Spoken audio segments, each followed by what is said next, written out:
सोचो, अगर दुनिया की सबसे डेंजरस नॉलेज केवल 9 लोगों के पास हो और वो हजारों साल से जी रहे हों, छुपे हुए हों, लेकिन हर बड़े डिसीजन को कंट्रोल कर सकते हो, क्या ये सिर्फ एक कहानी है या फिर ऐसा सच जिसको हमसे छिपाया गया? जी हाँ, मैं बात कर रहा हूं 9 अननोन मैन के बारे में। नमस्कार दोस्तों, स्वागत है आपका फिर से एक बार बातचीत पॉडकास्ट में। आज के पॉडकास्ट में हम ऐसे एक मिस्टीरियस, एक सस्पिशियस टॉपिक के बारे में बात करेंगे जिसके बारे में ज़्यादातर लोगों को नहीं पता। आज का टॉपिक सच में एक ऐसा टॉपिक है जो साइंस, हिस्ट्री और कॉन्स्पिरेसी को एक ही लाइन में खड़ा कर देता है। 9 अननोन मैन एक ऐसी सीक्रेट सोसाइटी जिसको बनाया सम्राट अशोका ने।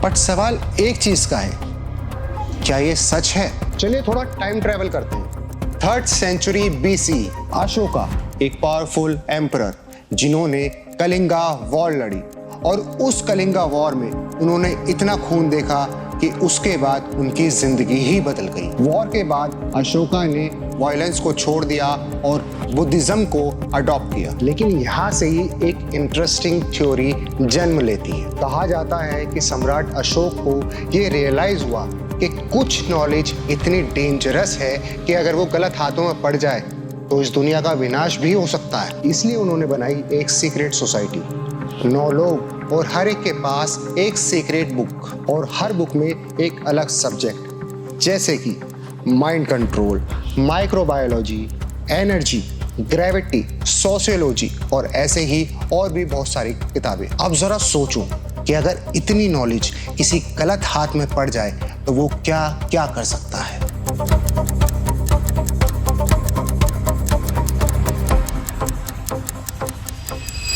अब जरा सोचिए कि अगर ये सारी नॉलेज किसी के पास हो तो वो क्या क्या कर सकता है।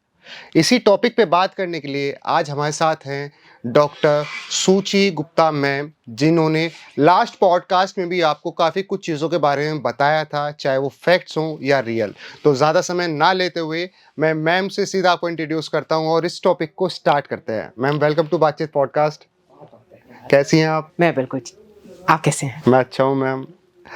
मैम, जैसा आप जानते हैं हम किस टॉपिक पर आज बात करने वाले हैं, द अननोन 9। और इसी टॉपिक से हम शुरू से स्टार्ट करते हैं कि मैम, जितना आपने इस पे रिसर्च की है, जितना आपने इसके बारे में पढ़ा है, ये कहाँ से शुरुआत हुई मैम इसकी, और ये कैसे कैसे एक इल्यूमिनाटी लेवल की सीक्रेट सोसाइटी को टक्कर देने तक वाली बात सामने आई? तो आप इस पर थोड़ा सा प्रकाश डालिए।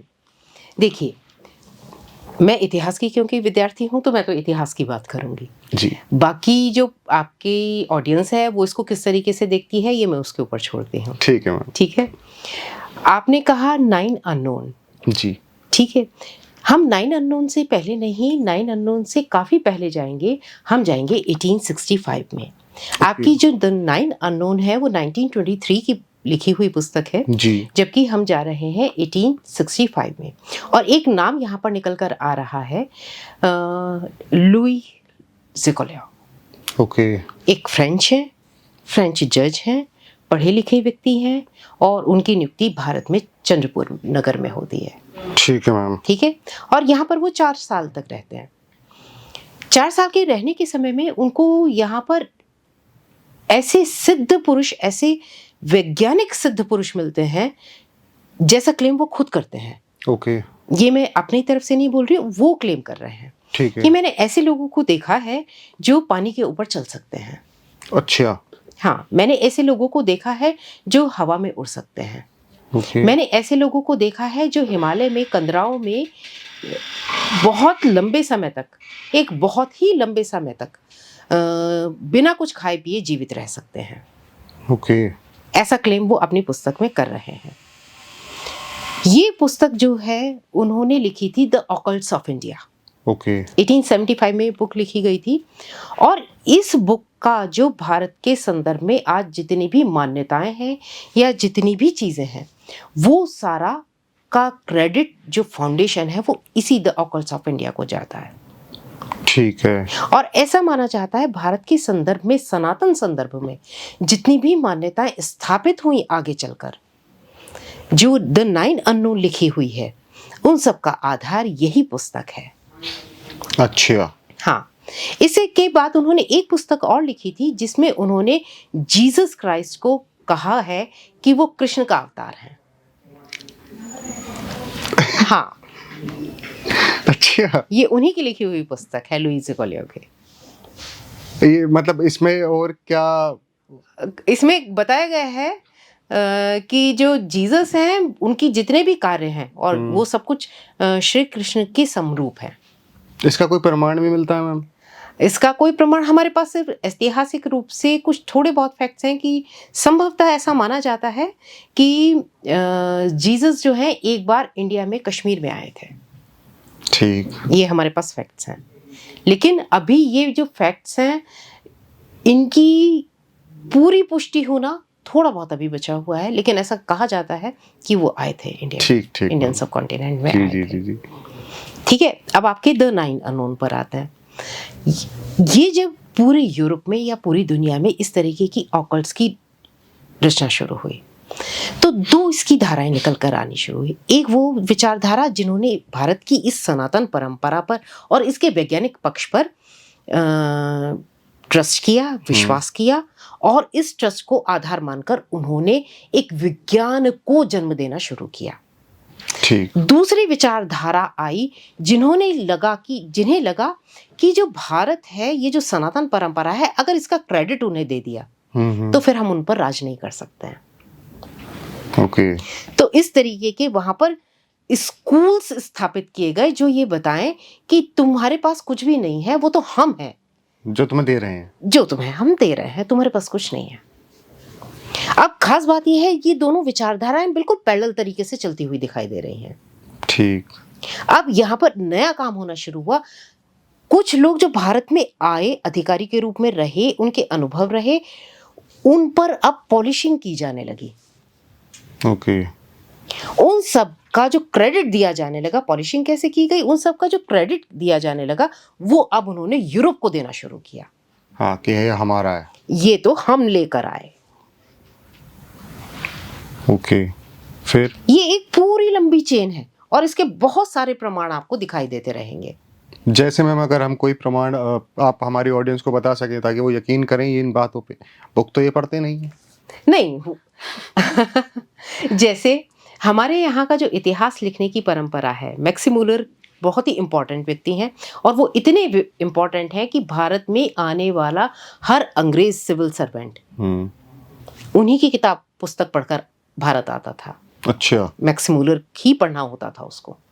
भारत का अगर इतिहास जानना है और वहां से अगर जो सिविल सर्वेंट आएगा तो वो और पढ़कर आएगा, लेकिन कैसे पढ़कर आएगा, वो मैक्सिमुलर कभी भारत नहीं आए और उन्होंने पूरा भारत का इतिहास लिख दिया। मैम, बिना आए कैसे लिख दिया? दिस इज, और वही इतिहास यहाँ पर डीएम और कमिश्नर्स और जो यहाँ के बड़े अधिकारी आया करते थे वो उसी इतिहास को पढ़कर आते थे। मैक्सिमुलर कभी भारत नहीं आए। तो उनको वो पुस्तक में जो उन्होंने पढ़ा वो उनको यहाँ पे मिलता था या नहीं? अब मैं आपके ऊपर छोड़ रही हूँ कि उन्होंने वो इतिहास कैसे लिखा। प्राचीन भारत का इतिहास, मध्यकालीन इतिहास, आधुनिक, वो सब कुछ उनका लिखा हुआ है। वो मैक्सिमुलर का इतिहास है। ये इस बात समझ से परे है कि जिस व्यक्ति ने कभी वो जगह विजिट ही नहीं की, वो उसके बारे में क्या लिख सकता है, क्या पढ़ कर, देख कर, बट वो रियलिटी तो नहीं होगी आई थिंक। तो ये भारत का इतिहास ऐसे लिखा जाना शुरू हुआ। ठीक है मैम। फिर और इस इतिहास को लिखने की परंपरा में हमारे सामने बताया गया कि हम तो ऐसे व्यक्ति हैं कि उनकी जितनी भी पुस्तकें हैं वो एक अलमारी में रख दो, बस उतना ज्ञान है भारतीयों के पास। अच्छा। और ये जो लाइन है हर जगह कोट की जाती थी, बहुत ही प्रमुखता से कोट की जाती थी कि भारतीयों का जो ज्ञान है वो एक अलमारी की पुस्तक के समान है, जबकि रियलिटी कुछ हो रही थी। जबकि रियलिटी कुछ और थी। ये जो आपकी द 9 अननोन है ना, ये उस रियलिटी के कुछ ऐसे पक्षों को दिखाती है जिसमें बहुत कुछ सच्चाई है, बस थोड़ा सा फिक्शन मिला दिया गया है, मिर्च मसाला लगा दिया हाँ। 9 लोग हैं, हाँ 9 लोग हैं जो 9 पुस्तकों की रक्षा कर रहे हैं और उस ज्ञान को आगे लेकर जा रहे हैं। अच्छा मैम, इसको इल्यूमिनाटी से कनेक्ट किया जाता है, द 9 अननोन को। तो पहले तो आप इल्यूमिनाटी के बारे में अगर कुछ हमारी जनता को बताना चाहें तो वो बता सकते हैं। नहीं, मैं इल्यूमिनाटी को बिल्कुल यहाँ पर वो नहीं करना चाहूंगी या प्रमोट करने का मेरा कोई नहीं है। अगर मुझे प्रमोट करना है तो मैं अपने 9 चिरंजीवी को प्रमोट करूंगी ना। ये बात सही है मैम, बट इनमें इल्यूमिनाटी में और इस जो हमारी इंडियन सीक्रेट सोसाइटी बताई जाती है द 9 अननोन, इसमें क्या कनेक्शन हो सकता है? देखिए द 9 अननोन, अगर इल्यूमिनाटी इतनी बड़ी पुरानी संस्था, उनके पास सभी कुछ मौजूद था, तो फिर वो जो प्राचीन काल से जब वो लोग अपने एस्टेब्लिशमेंट की तरफ बढ़ रहे थे, वहां से उनका इतिहास मिलना चाहिए, जो नहीं मिल रहा है। बस एक अज्ञात संस्था मिल रही है, बस एक कुछ ऐसी जो पर्दों के पीछे छुपी हुई है, ऐसी जो अपने आप को बताने नहीं चाहती, ऐसा कुछ वो जो दुनिया को इन्फ्लुएंस कर रही है। इतना सब छुपाने की जरूरत क्या है? क्यों इतना रहस्य में रहना है? एक बात बताऊं, जो बुर्जुआ वर्ग है, बुर्जुआ वर्ग तो जो आपका टॉप मोस्ट बिजनेसमैन क्लास है, उसको सब कुछ पता होता है। आम पब्लिक के डोमेन में नहीं होता। हाँ, आम पब्लिक को क्यों बताना है? आम पब्लिक को तब बताना है उन चीजों के बारे में जब उनसे कुछ काम निकलवाना है या उनके इमोशंस को किसी तरफ रीबिल्ड करना है। इससे पहले नहीं उनको बताया जाता है। अभी अगर आप उनकी फाइल्स की बात कर रहे हैं तो अभी क्यों बताया गया? पहले बताना चाहिए था। ये तो बहुत पुरानी फाइल्स है, ऐसा तो है नहीं आज की फाइल्स है। बट मैम वो शायद लीक हुई है अभी भी। लीक चीजें कभी नहीं होती हैं, लीक की जाती हैं। हाँ, ये भी। और बहुत ईमानदारी से लीक की जाती हैं। कि लिमिटेड जितना दिखाना है केवल उतना ही जाता है। केवल उतना दिखाया जाता है। तो ये जो पर्दे के पीछे की दुनिया है, हमें कैसे पता वो ऐसी ही है? हमने तो देखा ही नहीं उसको। हमने तो देखा ही नहीं है। हम तो बहुत ही साधारण मनुष्य हैं, साधारण अपना आते हैं, काम करते हैं, जीवन को जीते हैं, साधारण तरीकों से चले जाते हैं। जिसके पास यश भी है, नाम भी है, पैसा भी है, जी, उसको कब कितना पैसा कहाँ डालना है उसके लिए कोई मायने नहीं रखता। लेकिन मेरे और आपके जैसे व्यक्ति के लिए एक वो अमाउंट, छोटा सा भी अमाउंट है, बहुत मायने रखता है। हम दिन में 10 बार सोचेंगे इस पॉडकास्ट को बनाएं कि नहीं बनाएं, पैसे का इंतजाम कैसे होगा। बट उनको किसी भी चीज के लिए सोचना जरूरत ही नहीं है। तो ऐसा तो नहीं है कि वो रीसेट करते हैं हर चीज को कि हमारा इससे अब इतना फायदा हो रहा है, चलो चीजों को रीसेट करते हैं। तो ये तो एक तरीके से विश्वासघात हुआ कि आप एक सामान्य मानव की जो भावनाएं हैं उसके साथ खिलवाड़ कर रहे हैं। सही बात है। और ये इसके जगह जगह कई बार सबूत दिखते भी हैं, कई बार दिखते हैं। लेकिन उन सबूतों में हम किसकी बात कर रहे हैं? हम अध्यात्म की बात कर रहे हैं। हम उन शक्तियों की बात कर रहे हैं जिनको सामने नहीं आना है, उनको राज नहीं करना है, उनको रक्षक के रूप में रहना है। और किसके रक्षक? ज्ञान के रक्षक के रूप में रहना है। ये मानव सभ्यता, अगर किसी समय ऐसा कोई सिरफिरा व्यक्ति आ जाए जो इस मानव सभ्यता के विनाश पर ही तुल जाए, तब उनकी एंट्री होगी। तब उनकी एंट्री होगी। तो भी मैं इसको 9 अननोन क्यों कहूं? मैं 9 चिरंजीवी क्यों, सप्त चिरंजीवी, अष्ट चिरंजीवी या 9 चिरंजीवी क्यों नहीं बोलूं उनको? और जबकि मेरे पास उनके प्रमाण है।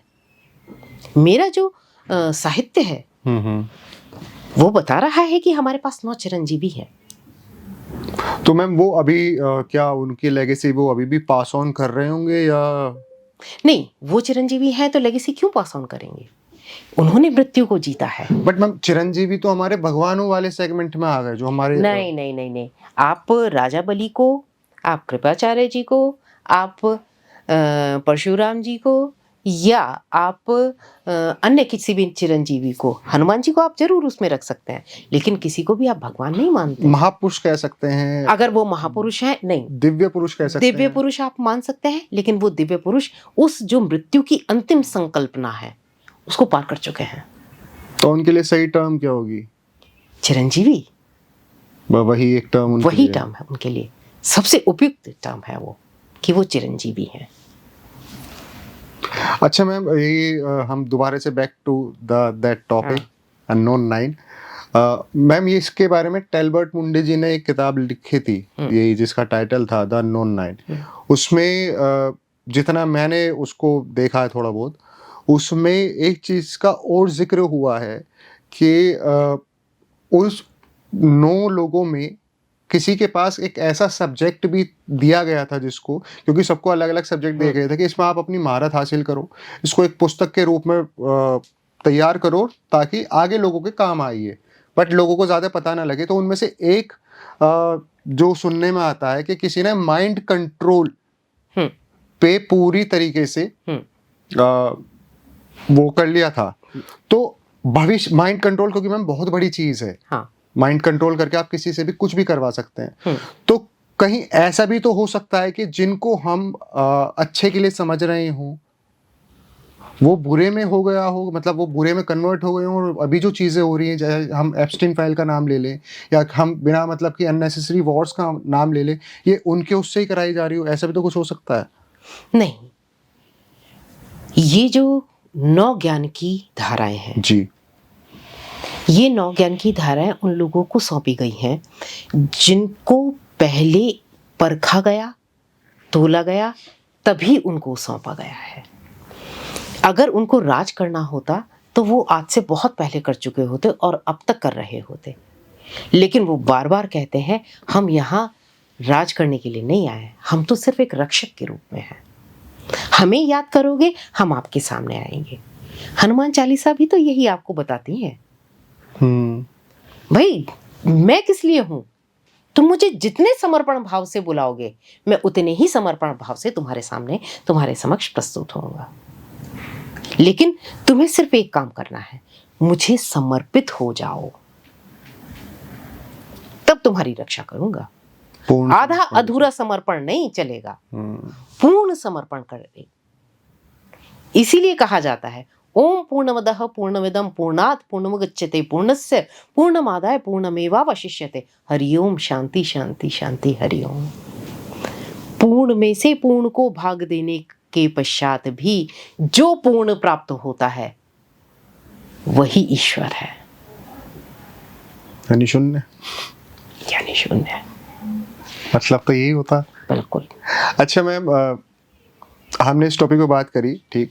हम आपसे ये जानना चाहते हैं, क्योंकि आपने इसके बारे में काफ़ी अध्ययन किया हुआ है, कि इसमें कितनी परसेंट इस स्टोरी में या इस हिस्ट्री में कितनी परसेंट रियलिटी है और कितना परसेंट इसमें फिक्शन को मिक्स किया गया? अगर सम्राट अशोक की बात करें, वो फैक्ट है। सम्राट अशोक का जो पूरा पक्ष है, जो कि आपके मेरठ से भी बहुत बड़ी मात्रा में जुड़ा हुआ है, वो पूरा फैक्ट है। सम्राट अशोक के जिस पिलर की हम बात करते हैं, जो कि आपके मेरठ से जुड़ा हुआ है, जिसमें रज्जुकों की नियुक्ति के बारे में आपको सूचना प्राप्त होती है, वो सब कुछ फैक्ट है। कि एक 10 फीट ऊंचा एक ऐसा स्तंभ है जिस पर सम्राट अशोक ने अपनी सारी आज्ञाओं को लिखा हुआ है। लेकिन ये बहुत बड़ा प्रश्न है। कभी अगर हम मेरठ पर वो करेंगे, कोई पॉडकास्ट होगा, तो इस पर हम जरूर बात करेंगे कि सम्राट अशोक ने मेरठ में ही क्यों 250 ईसा पूर्व में इस स्तंभ लेख को खड़ा किया था। हाँ, कहीं और क्यों नहीं? कहीं और क्यों नहीं?